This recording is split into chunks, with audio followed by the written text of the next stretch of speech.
எலும்பு ரொம்ப வெளியில வந்தால் நீங்க வந்து கிளிப்ல ட்ரீட் பண்ண முடியாது. ரொம்ப போன் வெளியில வந்துச்சுன்னா you have to go for an orthognathic surgery. எலும்பு அறுவை சிகிச்சை செய்யக்கூடிய அளவுக்கு அது முகம் அசிங்கமாகவும் விகாரமாகவும் மாறிடும். அப்ப நம்ம என்ன பண்ணணும்னா ஒரு 3-3.5 வயசு கழிச்சும் பல்லு எத்திட்டு இருக்கு அப்படின்னா நீங்க உங்க பக்கத்துல இருக்க பல் டாக்டர்கிட்ட போனீங்கன்னா அவங்க ஹேபிட் பிரேக்கிங் அப்ளைன்ஸ் அப்படின்னு ஒன்று தருவாங்க. இப்போ உதாரணத்துக்கு கை சூப்பிட்டே இருக்காங்கன்னா தம் கேப் அப்படின்னு சொல்லுவோம். கையில ஒரு விளையாட்டு பொம்மை மாதிரி ஒன்று சின்னதா மாட்டிடுவோம். அவங்ககிட்ட வந்து இது வந்து ஒரு விளையாட்டு பொம்மை அப்படின்னு சொல்லும்போது அவங்களுக்கு அந்த ஹேபிட் மறந்து போயிடும். இந்த ஹேபிட்டை உடைக்கிறது மூலமா மிகப்பெரிய முகம் விகாரமாக கூடிய ஒரு தன்மையை மிக எளிமையாக, அந்த அப்ளைன்ஸ்மெண்ட் கிடையாது, சின்ன சின்ன அப்ளைன்ஸ் இருக்கு. வாயிலே இருக்க உதடு கடிக்கிறதுக்கு ஒரு அப்ளைன்ஸ் இருக்கு, உதடு கடிச்சிட்டு இருக்கு. அது மாதிரி வெவ்வேறு இதுக்கு நிறைய ஹேபிட் பிரேக்கிங் அப்ளைன்ஸ் இருக்கு. ஸோ உங்க வீட்லயோ யாராவது குழந்தைங்க இருந்தாங்க இதை தொடர்ந்துட்டு இருக்காங்கன்னா அதை யதார்த்தமா நினைச்சுக்க வேண்டாம். ஏன்னா அதனுடைய விளைவுகள் மிக மோசமா இருக்கும். ஸோ ஆரம்பத்திலே ரொம்ப எளிமையான ட்ரீட்மெண்ட் மூலமா அதை கட்டுப்படுத்தலாம். டாக்டர், இந்த பல் சொத்தைன்றது எதனால ஏற்படுதுங்க டாக்டர்? Very good. பல் சொத்தை எதனால ஏற்படுது அப்படின்னா 90% ரீசன்ஸ் புவர் ஓரல் ஹைஜீன். வெளிநாட்டுல எல்லாம் வந்து பாத்தீங்கன்னா எப்படி பிரஷ் பண்ணணும் என்ன எல்லாத்தையுமே அவங்க ஒரு பாடத்திட்டமா கொண்டு வந்திருக்காங்க. இங்க நம்ம இதுல வந்து எப்படி பல் விளக்கணும், என்ன பிரஷ் யூஸ் பண்ணணும், என்ன பேஸ்ட் யூஸ் பண்ணணும், இது சம்பந்தமான விழிப்புணர்வு இல்லை. அதனால இப்ப நைட்டு ஸ்வீட்டு சாப்பிட்டு அப்படியே தூங்குறது இது மாதிரி விடுறதுனால அந்த ஸ்வீட்டை முறையா அந்த பல்லுல ஒட்டிட்டு இருக்கும்போது முறையா பிரஷ் பண்ணாம இருக்கும் பொழுது பாக்டீரியாவோட சேர்ந்து அது கொஞ்சம் கொஞ்சமா பல் சொத்தை வர ஆரம்பிக்குது. நல்லது டாக்டர், நல்ல பல பயனுள்ள தகவல்களை தந்துகிட்டு இருக்கீங்க.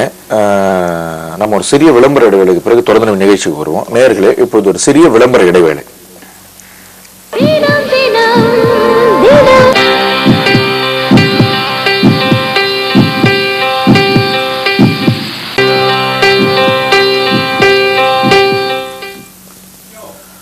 நேயர்களை தொடர்வது உங்கள் ராஜ்டிவியின் மக்கள் மேடை நிகழ்ச்சி.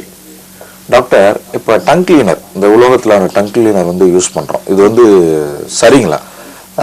அதாவது நாக்கை சுத்தப்படுத்துறது வந்து சாதாரணமா உங்க பிரஷ்லயே சுத்தம் பண்றது தான் பெஸ்ட். சரிங்களா?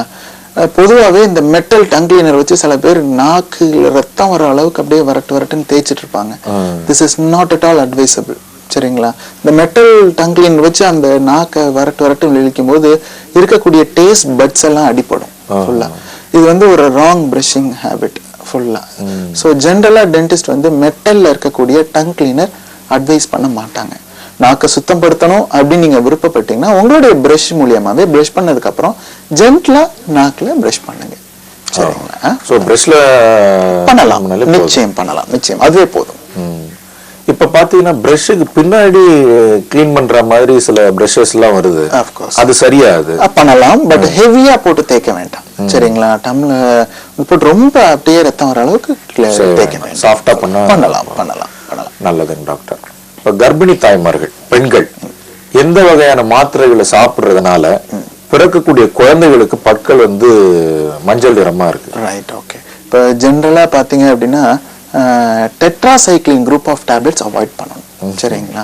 இந்த மாதிரி டேப்லெட்ஸ் வந்து அவங்க பிரெக்னெண்டா இருக்கும் பொழுது போட்டாங்கன்னா என்ன ஆகும்னா குழந்தையோட பற்கள்ல அப்படியே நல்ல மஞ்ச கரை படையும். இந்த வகையான மாத்திரை எதற்காக பயன்படுத்தப்படுது? ஜென்ரலா ஆன்டிபயோட்டிக்கா கொடுப்பாங்க ஃபுல்லா. சரிங்களா? ஒரு ஏதாவது ஒரு காய்ச்ச அப்படின்னா இவங்க டாக்டர்கிட்ட போகாம, இல்ல டாக்டர்கிட்ட போனாலும் நிறைய பேர் அவங்க பிரெக்னெண்டா இருக்கும் அப்படின்றத சொல்லாம, இல்ல அவங்களா மெடிக்கல் ஷாப்ல போய் ஏதாவது மாத்திரை கொடுங்க அப்படிங்கும்போது இந்த வகையான மாத்திரையை உட்கொள்ளக்கூடிய வாய்ப்பு வருது ஃபுல்லா. ஸோ கர்ப்பிணி தாய்மார்கள் ரொம்ப ஜாக்கிரதையா இருக்கணும். ஏன்னா டெட்ராசைக்ளினால பல்லுல ஏற்படக்கூடிய கரையை கிளீன் பண்ணி சுத்தம் பண்ணவே முடியாது. சரிங்களா? அதுக்கு நிறைய காஸ்மெட்டிக் ட்ரீட்மெண்ட் இருக்கு. பட் இருந்தாலும் இதை தவிர்த்தோம்னா குழந்தையோட பற்கள் ஆரோக்கியமா நல்லா இருக்கும். டாக்டர், இப்ப ஒரு காலர் லைன்ல இருக்காங்க, பாத்துறோம். டாக்டர் வணக்கங்க. சார், ஈரோட்ல இருந்து கவிதா பேசுறேங்க சார். கவிதா மேடம், டாக்டர் இருக்காங்க, உங்களோட சந்தேகங்களை கேளுங்க. Sir, good morning sir. சொல்லுங்கம்மா. சார், 2 டைமும் பிரஷ் பண்ணா கூட பேட் ஸ்மெல் வந்துகிட்டே இருக்காங்க சார். சின்ன வயசுல ஒருவேளை நல்லா பிரஷ் பண்ணாதனாலே என்னன்னு தெரியலங்க சார். அது ஸ்மெல் சொல்றத கிளீனும் பண்ணிட்டு வரேங்க சார். Okay okay okay. வாயில பேட் ஸ்மெல் வருது அப்படின்னு சொன்னால் அதுக்கு வந்து வாய் மட்டும்தான் காரணங்கிறது கிடையாது. ஓகேங்க சார். சரிங்களா? சிஸ்டமிக் ரீசன்ஸா இருக்கலாம். லங் ஆப்சஸ் இல்ல வயிற்றுல புண்ணு இது போன்ற காரணங்களினாலும் உங்களுக்கு வந்து வாயில இந்த துர்நாற்றம் அடிக்கலாம். சரிங்களா? அப்ப 6 மாசத்துக்கு ஒரு தடவை பல் டாக்டர்கிட்ட போய் கரெக்டா கிளீன் பண்ணிட்டே வாங்க. சரிங்களா? நீங்க கிளீன் பண்ணியும் இந்த மாதிரி ஸ்மெல் இருக்கு அப்படின்னு சொன்னால் you can go for a systemic reasons. வாயில நீங்க இன்னொன்னு நீங்க டாக்டர்கிட்ட கிளீன் பண்ணாலும் முறையா பல் விளக்கணும். ஓகேங்க சார், அதெல்லாம் பண்ணிட்டுதாங்க சார். பண்ணிட்டு இருக்கீங்க. எப்படி பிரஷ் பண்றீங்க? காலையில ஒரு டைம் பண்ணுவேங்க சார். கோல்கேட் தாங்க சார் யூஸ் பண்றேன். Okay right. இல்ல எந்த முறையில பிரஷிங் பண்றீங்க? இடமிருந்து வலமா பிரஷ் எப்படி என்ன டைரக்ஷன்ல கொண்டு போறீங்க? ஃபர்ஸ்ட் வலமிருந்து இடம் போவேங்க. Okay right. வலமிருந்து இடம். அப்புறம் மேலும் கீழையும் இந்த மாதிரி ஷேப்ல பிரஷ் திருப்பி இது பண்ணுவேங்க சார். ரைட். ஓகே. நான் நிகழ்ச்சியில வந்து நீங்க எங்க பாருங்க வலமிருந்து இடம் இதெல்லாம் தவறான மெத்தட். சரிங்களா? பிரஷ் பண்றதுக்கு சரியான முறை என்ன அப்படின்னு சொன்னா மேல் பல்லுனா மேலிருந்து கீழ். ஓகேங்க சார். சரிங்களா? கீழ் பல்லுனா கீழிருந்து மேல். ஓகே. இப்படி பண்ணாதான் கரெக்டா இருக்கும். அந்த இடம் இருந்து வலம் வலம் இருந்து இந்த ஹாரிசான்டல் மெத்தட் தவறு.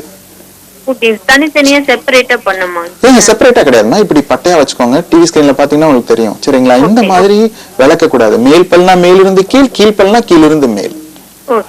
ஓகேங்களா? இது மட்டும் இல்லாம கீழ இருக்கு பாத்தீங்களா எகிரு, அதை நல்லா மசாஜ் பண்ணி விடணும். இது ரெண்டும் பண்ணீங்க கரெக்டா பண்ணிட்டு வந்தீங்க. இதை மீறி ஸ்மெல் இருந்துச்சுன்னா we can சிஸ்டமிக் ரீசனா இருக்கலாமா அப்படின்றத நம்ம டயக்னைஸ் பண்ணலாம். நீங்க உங்க பல் டாக்டர்கிட்ட போய் ரெகுலரா நான் ஸ்கேல் பண்ணிட்டு இருக்கேன் அப்படின்னு சொன்னாலே அவங்களே கரெக்டான டாக்டர்கிட்ட ரெஃபர் பண்ணுவாங்க. ஓகேங்களா? சார் இன்னொரு டவுட்ங்க சார், அந்த ஈர் தேஞ்சிக்கிட்டே வருதுங்க சார், நாளுக்கு நாள் அந்த ஈர் தேய்மானம் ஆகுதுங்க சார். ஓகேமா. அதுக்கு என்ன ரீசன்?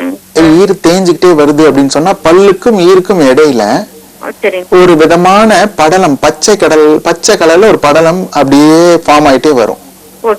நீங்க இடம் இருந்து வளம் தேய்ச்சிக்கிட்டே இருந்தீங்கன்னா இன்னும் ஈரு தேயும். அந்த மெத்தட முதல்ல நிப்பாட்டுங்க. அதை நிப்பாட்டினாலே பாதி அழுக்கு உள்ளார போறது இப்படி தேய்க்க அழுக்கு உள்ளார போறது ஸ்டாப் ஆகும். சரிங்க சார். ஒரு டைம் டாக்டர் ரூட் கனல் ட்ரீட்மெண்ட் பண்ணிடலாம்னு சொன்னாருங்க சார். அது போகாம மிஸ் பண்ணிட்டேங்க சார். அது பண்ணனா இதாகுமாங்க சார்? ரூட் கனால் ட்ரீட்மெண்ட்ன்றது வந்து எல்லா பல்லுக்குமே கிடையாதுமா. நம்ம பல்லு அரிக்கிறது உள்ளார இருக்கக்கூடிய நரம்ப டச் பண்ணிருச்சு அப்படின்னா நம்ம டாக்டர் ரூட் கனால் ட்ரீட்மெண்ட், அதாவது பல்ல பிடுங்கக்கூடிய கட்டத்துக்கு போயிடுச்சுன்னா அது பிடுங்காம காப்பாற்றக்கூடிய ஒரு ட்ரீட்மெண்ட் தான் வேர் சிகிச்சைன்னு சொல்லக்கூடிய ரூட் கனால் ட்ரீட்மெண்ட். சரிங்களா? டாக்டர் பல் டாக்டர் சொன்னாங்கன்னா பண்ணிக்கோங்க, நிச்சயம் நல்லது. சரிங்க sir. Okay. Okay. Thank you sir. தேங்க்யூமா. தேங்க்யூ. நன்றிங்க. தொடர்பு கொண்டமைக்கு நன்றி. டாக்டர், இப்ப இந்த வாய் துர்நாற்றம் பத்தி இந்த நேயர் கேட்டாங்க. வாய் துர்நாற்றம் என்பது பற்களிலோ ஈரிலோ ஏற்பட பிரச்சனையால மட்டும் வர்றதில்லை இல்லைங்களா? நல்ல ஒரு தகவல். ஆமா, அதாவது வாய் துர்நாற்றத்தை பொறுத்தவரை வந்து வேர்ல்டு ஹெல்த் ஆர்கனைசேஷன் WHO என்ன சொல்லுதுன்னா ஃபார் எவ்ரி 6 months ஒவ்வொரு 6 மாதமும் பல் டாக்டரிடம் சென்று, சரிங்களா, நீங்க என்னதான் பிரஷிங் பண்ணாலும் ஸ்கேலிங் அப்படிங்கிற முறை மூலியமா கெட்டி ஆகிவிட்ட அழுக்கை வெறும் பிரஷ்ல எடுக்க முடியாது. ஒரு பல்லு கால்சிஃபை ஆகி பல்லுல ஒட்டிடுச்சுன்னா சும்மா பிரஷ்ல நீங்க என்னதான் விளக்குனாலும் எடுக்க முடியாது. then we have to go for a professional help. சரிங்களா? அப்ப பல் டாக்டர் அந்த ஸ்கேலர் மூலியமா அந்த அழுக்க எடுத்து விடுவாங்க ஃபுல்லா. அட்லீஸ்ட் 6 months இல்ல ஒரு வருஷத்துக்கு ஒரு தடவை நீங்க தொடர்ந்து இந்த ஸ்கேலிங் ப்ராசஸ் பண்ணிட்டே இருந்தீங்கன்னா வாய் துர்நாற்றம் வருவதற்கான வாய்ப்பு இல்லை. சரிங்களா? இதை மீறி உங்களுக்கு வருது அப்படின்னா then only முக்காவாசி காரணம் வாயில வாட வரதுக்கு வாயில இருக்கக்கூடிய அழுக்கு தான் காரணம். அதை மீறி தொந்தரவு வந்தாதான் we can go for வயிற்றுல புண்ணோ இல்ல லங் ஆப்சஸோ இல்ல வேற சிஸ்டம்ல ஏதாவது ப்ராப்ளம்னாலும் அதனுடைய வெளிப்பாடா வாயில இந்த வாட அடிக்கும். டென்டல் ஃபிளாசிங் அப்படின்றது என்னங்க டாக்டர்? டென்டல் ஃபிளாசிங் அதாவது பல்லு அப்படின்னாலே நம்ம நிறைய பேர் பிரஷ் மட்டும்தான் வாயை சுத்தம் பண்ணக்கூடிய கருவி அப்படின்னு நினைச்சிட்டு இருக்கோம். ஏராளமான கருவி இருக்கு. சரிங்களா? இன்டர்டென்டல் பிரஷ் இருக்கு, டூத் பிக்ஸ் இருக்கு. அது போல ஒரு நூல் தான் டென்டல் ஃபிளாசிங். பற்களுக்கு இடையே அழுக்கு இருக்கு அப்படின்னு சொன்னா அந்த ஃபிளாசிங் அப்படின்ற நூல் மூலியமாக உள்ளார இப்படி அந்த நூலை உள்ளார விட்டு 2 பற்களுக்கு இடையே உள்ள அழுக்கை எடுப்பதற்கு ஃபிளாசிங் ஒரு சிறந்த முறை.